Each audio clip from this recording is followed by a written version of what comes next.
How's it I need going? a soldering iron, tweezers, and a beer.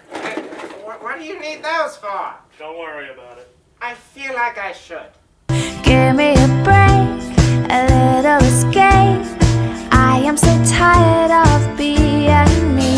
I wanna be free, I wanna be new and different. Anything I'm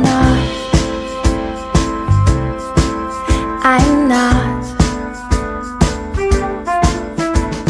Hello, I'm Plutoburns, and it's the 50th episode of Evil Glen Manga Reviews! Woo! Really? This how we gonna start off today?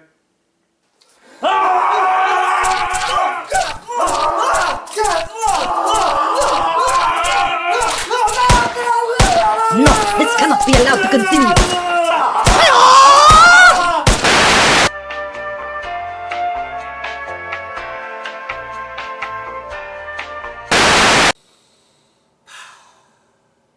So today we're reviewing my favorite manga, Nanachanscans. And as you can see, it's a Japanese copy because this is the only one on my top 5 list that is not available in English. I had to import this copy. That's how much I love this high school romance. Now obviously Nanachanscans can't just be a high school romance, otherwise I wouldn't love it so much. And you'd be right, because this is a bondage high school romance. Nana and Kaoru are childhood friends who have lived next to each other for years. Nana is the class vice president and major player in school politics with great grades and fantastic boobs. Kaoru used to be pretty popular, but from middle school on he fell behind in grades and got really absorbed in BDSM porn. Through a contrived series of events, Nana ends up wearing some of Kaoru's leather bondage gear and discovers that she actually likes this stuff. And it even helped her get better grades by relaxing her and relieving stress. Now, I've been writing the script in my head for over a year, and the one thing that I've always promised myself that I'm not going to do is I'm not going to take cheap shots at this manga. No pointing and laughing at the BDSM elements, no acting like this manga is good in spite of the BDSM. No. This manga is great because of the BDSM. It makes it better. And anyone who's going to get on me and say it's too prurient for its own good, shut up, this manga is amazing. But I will grant that it has a ton of fan service. And with this concept, how could it not? The very first chapter has a very stacked high school girl in form-fitting leather outfit. Nana is routinely displayed on covers and splash pages in various sexy ways, and there is no getting around that this is done for titillation. It's not exactly off-tone for the series as a whole, which is very sexual, but I can't say that it really adds much either. Outside of the bondage scenes where it's unavoidable, we don't really need this fan service. I put it more in the Monster Musume, it's all good fun kind of fan service, rather than, say, the Elfin Lied brand of exploitative fan service. Boobs should always be in my face, so bring them over to my place. Interestingly, I do have an example of how Nanachanscans could do fan service poorly, since it was adapted into a 1-episode anime and 2 live-action dramas. I know it's kind of churlish to pick on a 30-minute adaptation of only the first chapter of a manga for not being as good as the full story, but this just raises the question of why you would do— what the fuck is that? Is that a fucking panty shot? You have a plot that just gives you reasons to draw sexy women, and you decided wasn't enough? You needed to crowbar in quick flashes of white panties? I went back and checked. That angle was not in the manga. The manga was notable for its dearth of panty shots, but that's because this manga is too hardcore for panty shots. Now, I should probably pull on the reins, yank on the choke chain, discipline my tangents, talk about the format of the manga before I go any further. Its structure is that of a classic shonen battle manga where you introduce a conflict or villain and then battle them into submission. But here we've replaced villains with character growth or daily stresses and battles with breather sessions. We either spend time with Nana dealing with the stresses of her position in school, or Kaoru prepping for breather sessions, or kicking himself around for loving a girl so clearly out of his league. And like any battle shonen, there is a gradual escalation of the intensity of the breathers. We don't just immediately jump into pony play.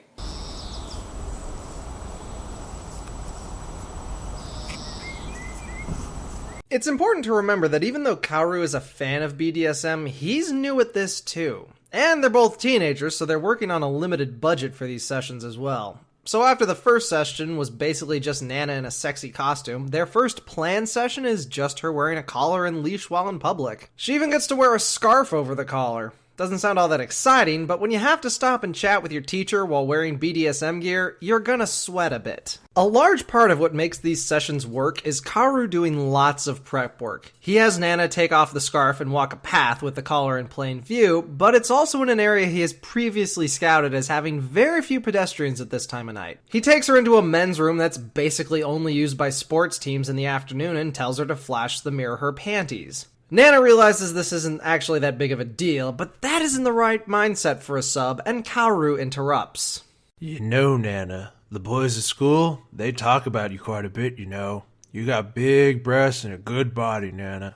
Don't you feel them staring? You see, this like is you're why in I don't PE read or at the manga. pool?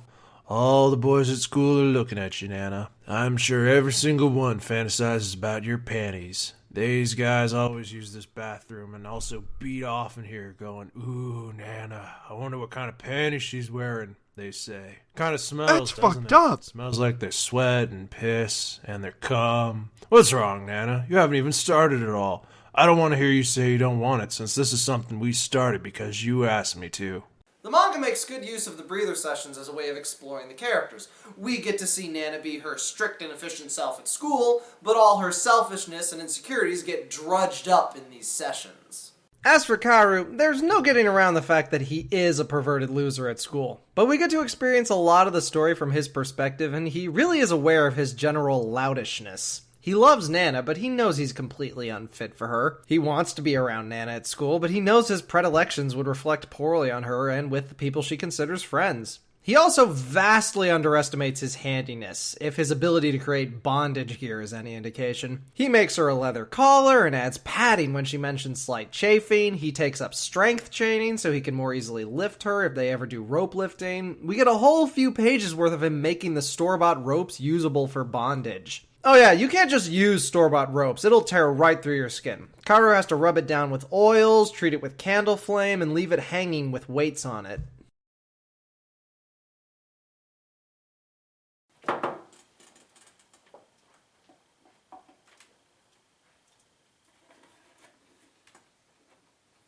Hey, we got a soldering iron anywhere? I think the engineer has one. Alright. Alright. $1 and a cookie. I need your toolbox for an hour. Awesome. Sucker. I have a friend involved in the BDSM community, and of course he's a fan of this manga. He assures me that this manga is actually really true to life when it comes to the prep work and safety measures. So, not that this really needs to be said anymore, but take that, 50 Shades of Grey. The character development for Nana is a bit more subtle. Nana doesn't necessarily hate the life she has built for herself. She likes to succeed and loves her friends even though they may over-rely on her. But the socially acceptable icon of high school look does take a toll on her to maintain, so what she gets out of the sessions is a sense of removing the mask of society. Prim and proper Nana would never walk around wearing a collar in public, urinate outdoors, or wear vibrating nipple clamps. Having this secret that she can carry around with her really helps her feel not so trapped in her outward persona. Yes, I can help you with that festival booth, even though last night I was being very Naughty. I wish I could go into more detail about how vital these sessions become for Nana's mental health, but that would stray into spoiler territory. I'm not gonna hide information from you guys, but some of these emotional moments are just gonna kick you in the gut, and you need to experience that for yourself. One about Nana's complicated relationship with her parents just absolutely destroyed me. But I am comfortable showing the majority of the Spanking Arc. After mistakenly tutoring Kaoru in math that was over his class level, resulting in him failing the test, Nana insists on doing something to make up for it. Kaoru really isn't interested, but when she offers to do anything, Kaoru admits he would really like to spank her. Nana agrees to this and starts having wild fantasies about how painful this is gonna be. Naturally, she doesn't have to get fully naked, but she still can't stop realizing how bizarrely erotic it is to be rubbing lotion into her behind to prepare it to be spanked. Kaoru, on the advice of his friendly neighborhood BDSM gear shop owner, is gonna spank her with his bare hand. The bare hand is the best choice for rookies as you get a very accurate gauge of how much power you are applying. Kaoru lays Nana over his knee and informs her that he is gonna spank her 10 times. Go ahead. No, Nana, you're still not getting it. This is your punishment for being the perfect Nana, Kaoru says as he strikes her ass. You don't actually want to apologize. You just hate feeling that you owe something. Because you have to be perfect Nana. But perfect Nana is bad at apologizing and asking for things, and she makes people feel inadequate trying to measure up to her. So for the rest of these spanks, I want you to say that you're a bad girl. And Nana lets the wretched words be wrenched from her lips as Kaoru's hands strike at her behind again and again, shaking her to the core of her womanhood. As they reach the end of the count, Nana realizes she wants more. She hasn't obliterated the perfect Nana in her mind enough. She lets squeak with another "I'm a bad girl." No. Okay, I can't do this. I can't. She needs to shed her outer self. And as the session winds down, Kaoru applies cooling cream to Nana's backside, and Nana is forced to admit that it felt good. Okay, it's getting a little hot in here, so let's back off and talk shop. This manga did not actually become my favorite manga until quite a few chapters in. It was good, and I was enjoying it, but it didn't start grabbing at my heartstrings until, well, the Spanking Arc.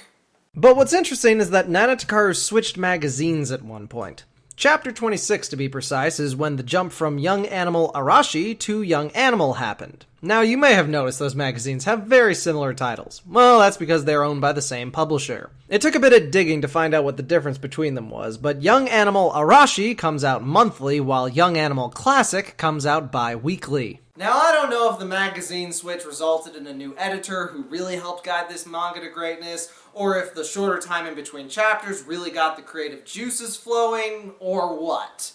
Hell, maybe I'm not even giving the mangaka enough credit and this was always planned to gradually shift into more emotional moments later. But the long and the short of it is that there's a very clear line where this manga becomes better than its concept, and it's not until you're a ways in, basically starting with the Spanking Arc. The stuff before that was fine, with the end to the double breather with Taichi being quite satisfying. Oh, I forgot to mention there's kind of a third girl mixed into this story. Taichi became friends with Kaoru during his morning exercise jogs and accidentally walked into him prepping for a breather with Nana and reached a reasonable conclusion. Also, turns out she considers Nana to be her sports rival, so when Nana shows up to explain how she's actually into this, it doesn't exactly diffuse the situation. Taichi gets judgy, Nana gets defensive, and they end up insisting that Kaoru do a double session. He isn't thrilled, but he manages to pull together something that really pushes Taichi to her limits without it being overtly sexual. Lounging in the tub following the several hours of being tied up and gagged, Taichi reflects on how she felt about the session. She compares the ultimate feeling of release she got at the end of the session to the sort of feeling she gets at the end of a race that she didn't think she could win, but somehow found the strength to push herself to success. And from there on, Taichi insists on being invited to all the breather sessions. She usually isn't, but whenever she is, it's funny as hell, because Taichi's all gung-ho for this stuff, and Kaoru just does not know how to deal with her. He really does prefer the demure semi-denial that Nana puts up. Actually, for being a primarily two-character manga, Nanachanscans has a surprisingly strong supporting cast.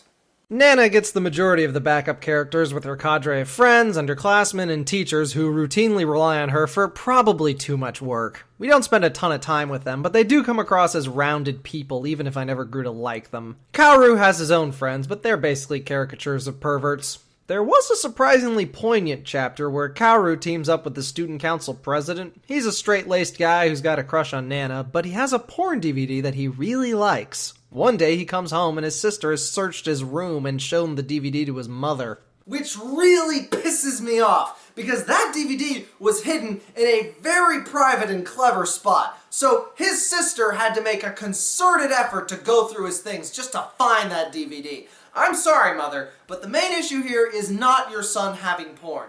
The issue is his sister blatantly invading his personal space.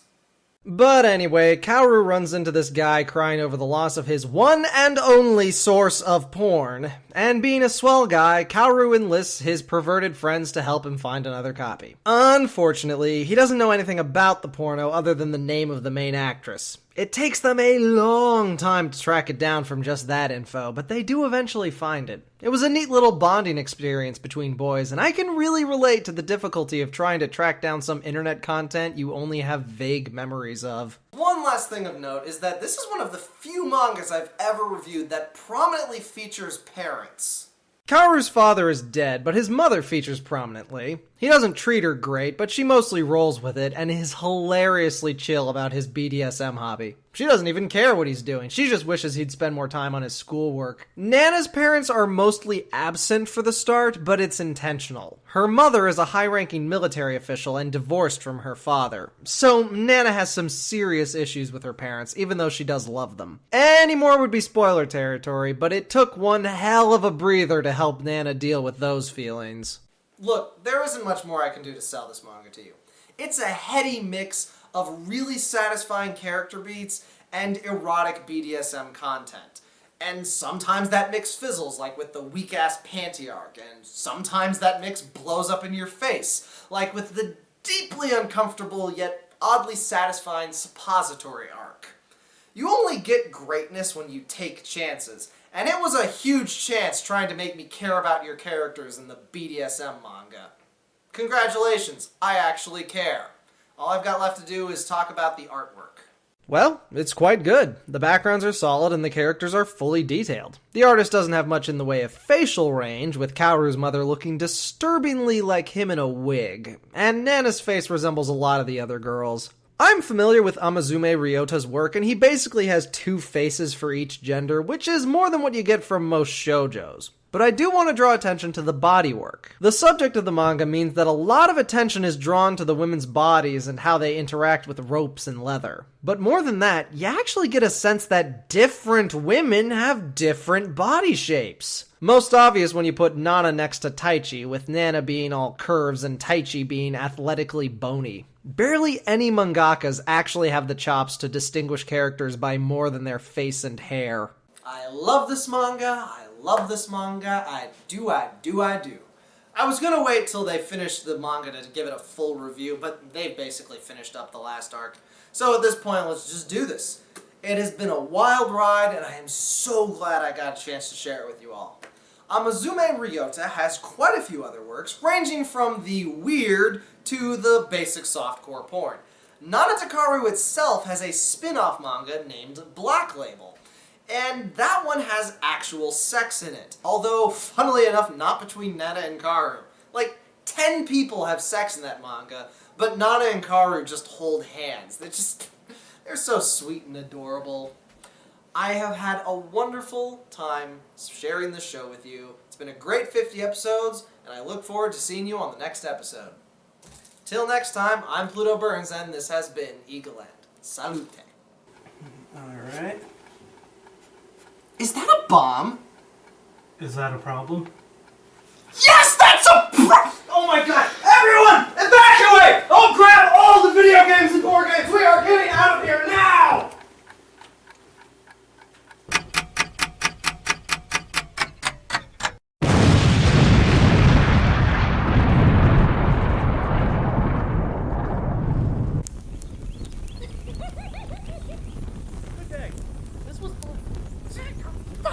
You freaking moron! Do you know how many experiments of mine you just ruined? I'm just going to set me back here, you goddamn moron! Mon Dieu!